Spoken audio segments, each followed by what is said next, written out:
Listen to me closely. Say this exactly once when someone disrespects you, just once, and you will feel the power shift instantly, without raising your voice, without debating, without performing confidence. One sentence, no drama, no emotion. Because here's what most men fail to realize. Disrespect is not always about someone being rude. It's about access. It's access to your attention, access to your emotional labor. It's access to your desperate need to be understood. The moment you open your mouth to explain yourself, you hand that access over to them. And that is exactly why disrespect repeats in your life. Not because you deserve it, not because they're stronger than you, but because, in a small and silent way, your reaction is teaching them the rules. You are training them on how to mistreat you. Usually it doesn't start as an obvious insult. It starts as a joke that stings, a tone that cuts, a little public jab in front of others, a comment that makes you feel heat behind your eyes and a tightness in your throat.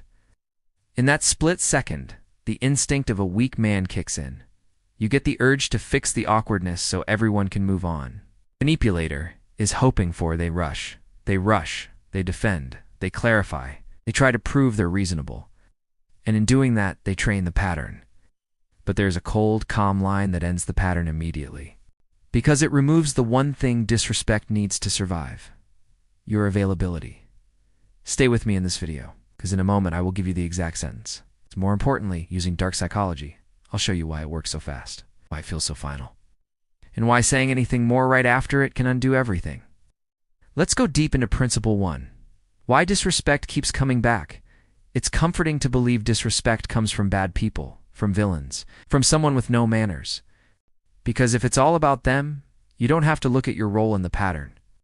But psychology is harsher and much more useful. Most disrespect is conditioned. Human beings are creatures that test limits. They test first. They don't announce it with a speech saying, "I am going to disrespect you now." No, they drop something small and watch what happens. A slight dig. A dismissive relax in their posture. A sarcastic laugh when you speak. A question asked in a way that makes you look small. Then, they study your response like a scientist observing a lab rat. Do you smile to keep the peace? Do you over-explain your intention? Do you laugh along even though you didn't find it funny? To them, that is data.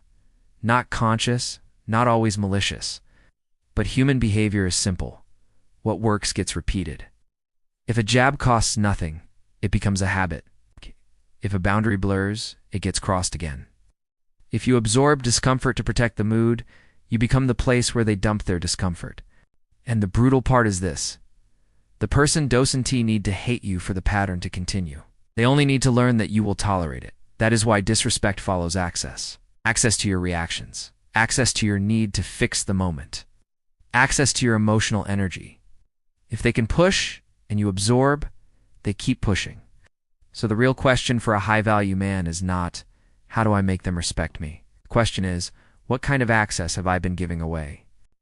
Let's move to Principle 2. The 3 traps in the moment. Disrespect happens fast.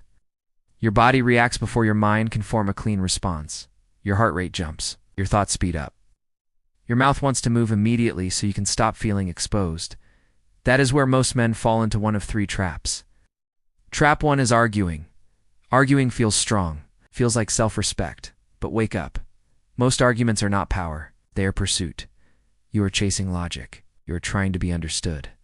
You're trying to win a courtroom trial inside the other person's head. The moment you start chasing, you've already given away the frame. You're in their frame, playing by their rules. A man of high status never tries to convince a disrespectful person that he is worthy of respect. Trap 2 is joking it off. Humor can be elegant, but laughing it off when you're actually uncomfortable is not elegance. It's a cover-up. It's a shield for weakness. It's you swallowing the boundary and calling it maturity. You tell yourself you're being the bigger man, but the other person learns something very simple. He will take it. You just made yourself a safe target for the next joke. Trap 3 is freezing. Silence can be powerful, but not the silence that comes from fear. That kind of silence is loud. People can feel it. Your posture changes. Your eyes shift or look down. Your energy collapses inward, and fear is readable. In the wild, predators smell fear. In social dynamics, It is exactly the same. Here is the core truth. The fastest reaction sets the tone of the whole interaction. When you react instantly, you validate the moment. You confirm it deserves your energy. Power dynamics work like this. The person who controls the pace controls the interaction, and that is why the biggest mistake isn't speaking up, speaking too fast. High-status behavior is always measured, minimal, deliberate, not because the person is cold, but because delay signals choice, choice signals power. If your response is rushed, it's emotional. If your response is measured, it's intentional. And disrespect cannot negotiate with intention the way it negotiates with emotion. It's like punching a stone wall versus punching a mattress. So how do we build that stone wall? How do we use Stoicism to create a calm power that forces the other person to retreat? We need to understand Principle 3, the Stoic logic of calm power. The Stoics understood something most men today are too weak to live by. You don't control what happens to you, but you control what gets access to you. Marcus Aurelius wrote about guarding the mind, not by building walls of isolation, but by choosing what deserves entry. Epictetus was even more direct. Some things are up to you, and some things are not. Your response is yours. Their behavior is not yours. Separating this is not passive. That is ultimate power. Because when someone disrespects you, they are expecting movement. They're expecting a reaction. They're expecting you to change shape around their behavior, either exploding in anger, shrinking in fear, or explaining in desperation. Calm disrupts that expectation. Psychologically, calm signals certainty. Certainty signals authority. Authority does not rush. It does not compete. It does not plead its case. And this is deeply uncomfortable for someone who depends on getting a reaction. Disrespect feeds on imbalance. If you flare up, they gain leverage. If you fold inward, they gain leverage. But if nothing shifts in you, no visible emotional leak, they lose the handle they were grabbing. This is what frame control looks like. The centered person decides what matters. Here's the key. Silence alone can do it. But silence with intention does it faster. Because it creates a pause that feels heavy. Humans hate a vacuum. You rush to fill it. You scramble to regain control. That is why a calm pause can shift a room more than a loud comeback ever could. But you don't always want only silence. Sometimes you want one clean sentence that locks the boundary in place. One sentence, no debate. Because finality is the one thing disrespectful behavior cannot stand. So what is the sentence? And how do you use it as the ultimate weapon? Thanks for watching. If you found this valuable, like and subscribe for more content that goes deeper. We've established that silence is powerful. We've established that your reaction is the currency they're trying to steal. But sometimes, silence isn't enough. Sometimes the line has been crossed so blatantly that you must verbally mark your territory. You need something that cuts through the noise. You need something that kills the game they're playing without you joining it. Here it is. Memorize this. Say it once calmly and then stop. I don't accept being spoken to like that. That's it. Ow. No extra lines. No insults back.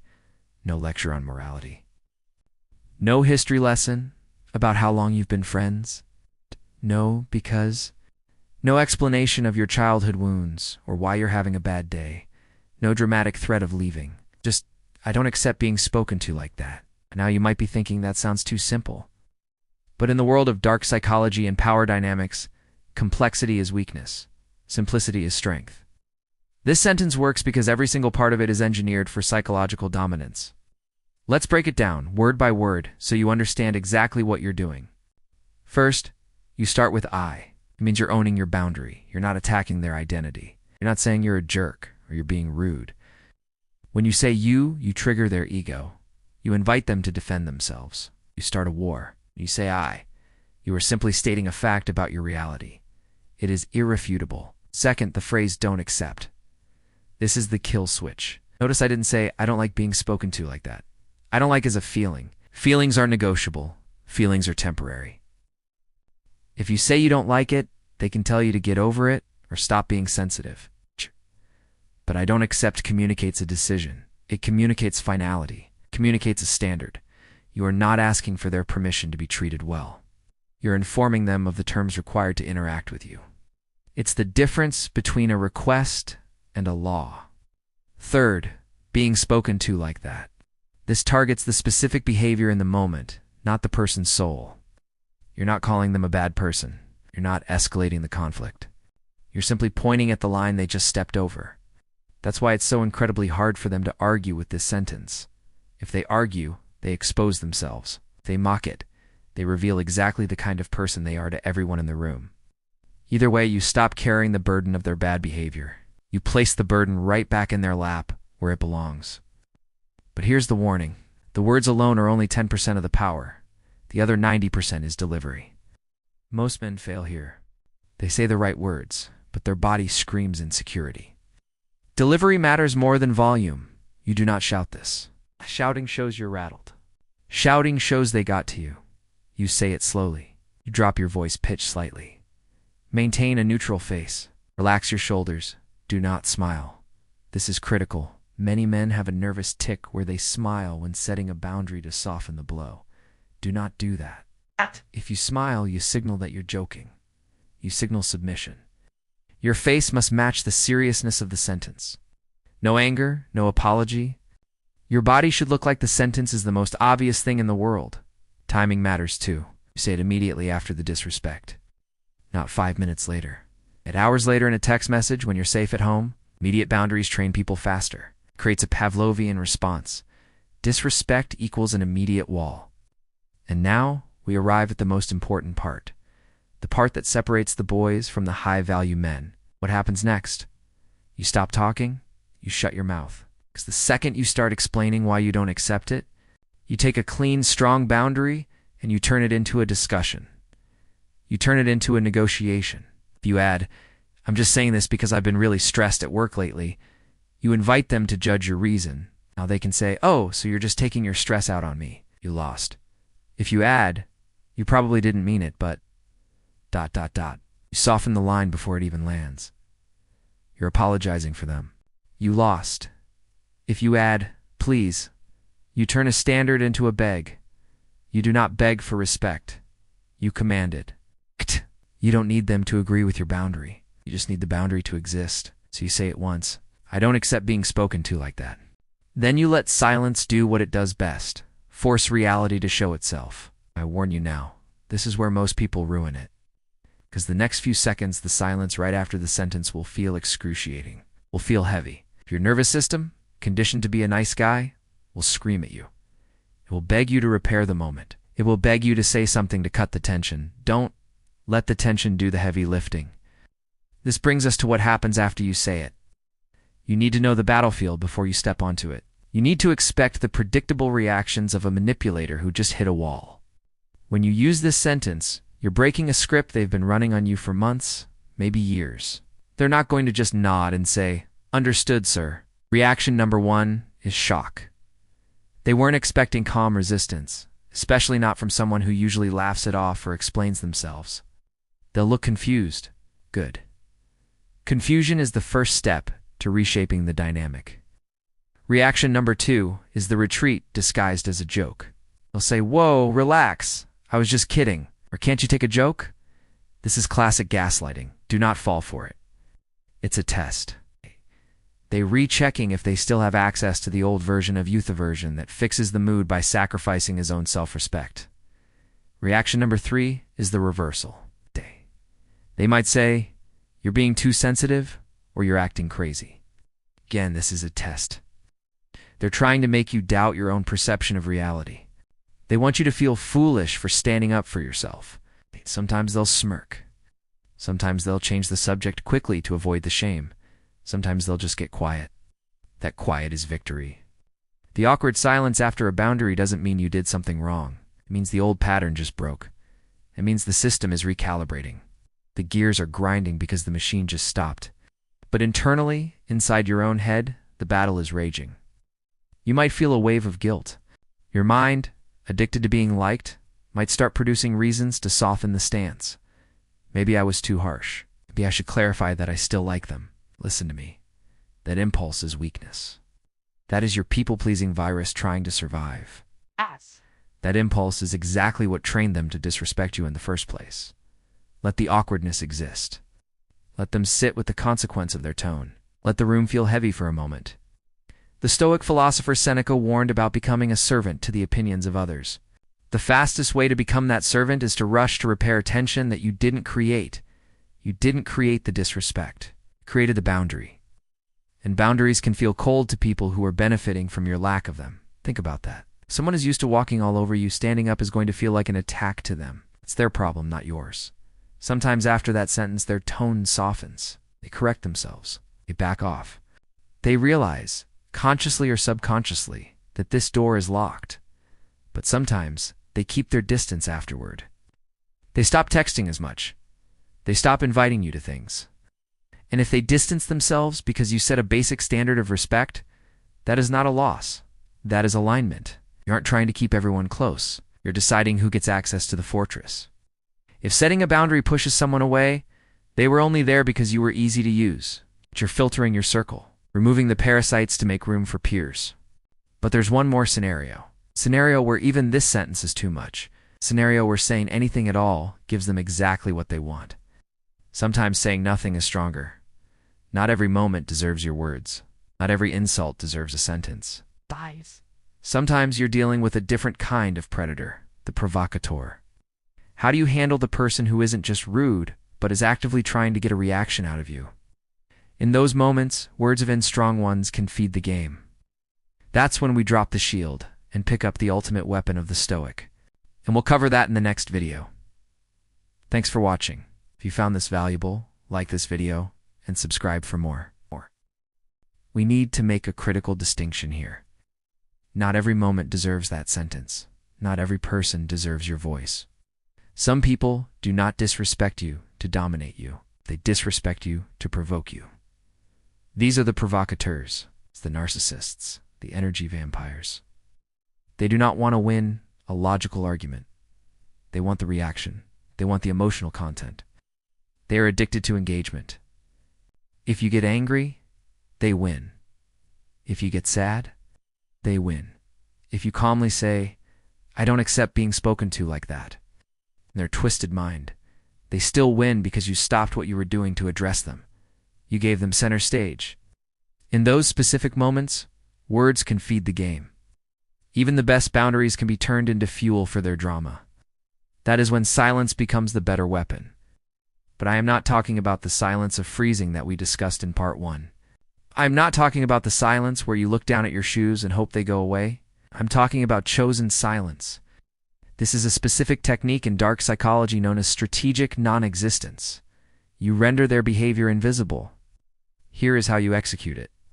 When the provocateur drops the bait, maybe a ridiculous accusation, a personal attack, or a chaotic emotional outburst, you do not glare.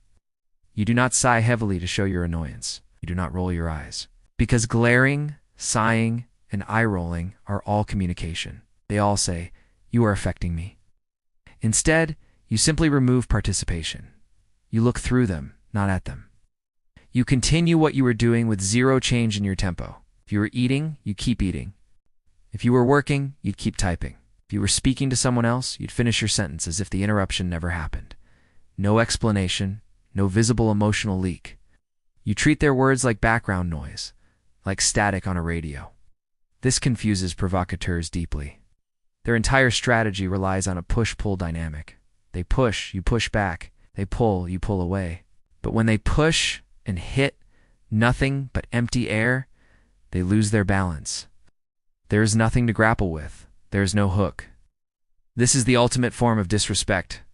Toward a manipulator, indifference. Hate is not the opposite of love. Indifference is. When you hate someone, you are still obsessed with them. When you are indifferent, they cease to exist in your reality. So, here's your rule of thumb for distinguishing between the two tools. Use the sentence, "I don't accept, ... When you want to correct the dynamic, use it with friends, family, coworkers, or partners, people you actually want to keep in your life, but whose behavior needs to be adjusted.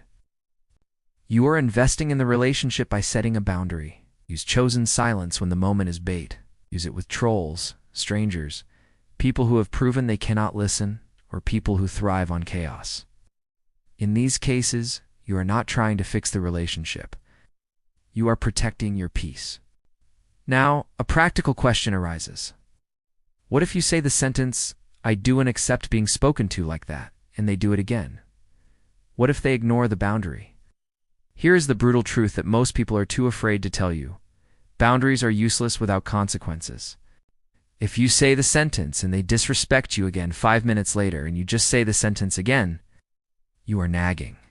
You are not commanding respect. You are begging for it. Repeating the sentence too often turns strength into a performance. You do not perform your standards, you live them. Someone crosses the line once, you state the boundary. They repeat the exact same behavior after you have been crystal clear. The next message does not need more words. The next message is distance. You physically remove yourself from the situation. You hang up the phone, you walk out of the room, you end the interaction. You do not storm off. You do not slam the door. That is emotional. That shows they got under your skin. You leave calmly. You leave because there is nothing left to discuss. This teaches them a visceral lesson. Disrespect leads to my absence. If they want your presence, they must respect your protocol. It is a simple transaction. High-value individuals understand that their presence is a gift, not a right. If someone abuses the gift, you take it back. When you start applying these principles, the one sentence, the chosen silence, and the calculated distance, something shifts in your psychology. You stop being a passenger in your own life. You become the architect. For years, you may have thought that being nice was the way to be safe. You thought that if you were just accommodating enough, people would treat you well. But Stoicism teaches us that virtue is not about being a doormat. Virtue is about acting in accordance with reason. And there is nothing reasonable about letting someone degrade you. When you use this sentence, you are reclaiming your frame. Frame is the invisible reality that governs every social interaction. When you are reactive, you are living in their frame. You are an actor in their movie. When you set a boundary, you pull the camera back. You become the director. You will notice the world starts treating you differently. Not just the person you spoke to, but everyone. Why? Because self-respect has a scent. It has a frequency. When you walk into a room, knowing that you have the tools to handle disrespect, that you are not afraid of awkwardness, that you are not afraid to walk away, you carry yourself differently. Your shoulders are looser. Your eye contact is steadier. You don't laugh nervously. People pick up on that. Predators look for victims, not warriors. By arming yourself with these tools, you repel the predators before they even approach you. And yes, some people will disappear from your life. The friends who only liked you because you were submissive, they will leave. The partner who needed you to be weak so they could feel strong, they will leave. The coworkers who used you as an emotional punching bag, they will stop talking to you. Let them go. Let them go. Do not mourn the loss of a parasite. Celebrate the health of the host. You are building a life of inner peace. And inner peace is not just about meditating in a quiet room. Inner peace is the ability to walk through a chaotic world, handle disrespect, and remain untouched. It is the ability to look a storm in the eye and say, I don't accept that, and watch the storm break around you. So remember the line, write it down. Practice it in the mirror until it feels boring. Till it feels like saying your own name. I don't accept being spoken to like that. Say it once. Mean it. Then let your silence prove you weren't negotiating. Respect was never about being liked. It was about being clear. You do not gain power by explaining yourself better. You gain power by deciding what you accept. When you stop reacting, you start choosing. Choosing your tone. Choosing your pace. Choosing your standards. And that changes everything. If this video hit you, you already know exactly where you need to use this sentence. You have a face in your mind right now. A boss, a relative, a fake friend. Don't just watch this video and go back to being a doormat. That is entertainment, not growth. I want you to make a commitment. Comment below where you will use this sentence first. Is it work? Is it family? Is it friends? Let the comment section be a graveyard for your old, weak self. And if you want more strategies for calm power, dark psychology defenses, and stoic emotional control, you are in the right place. Subscribe to Stoic New. Your life gets better when you build the habit of protecting your inner peace and growing in maturity. Quietly, consistently, every day. I will see you in the next video.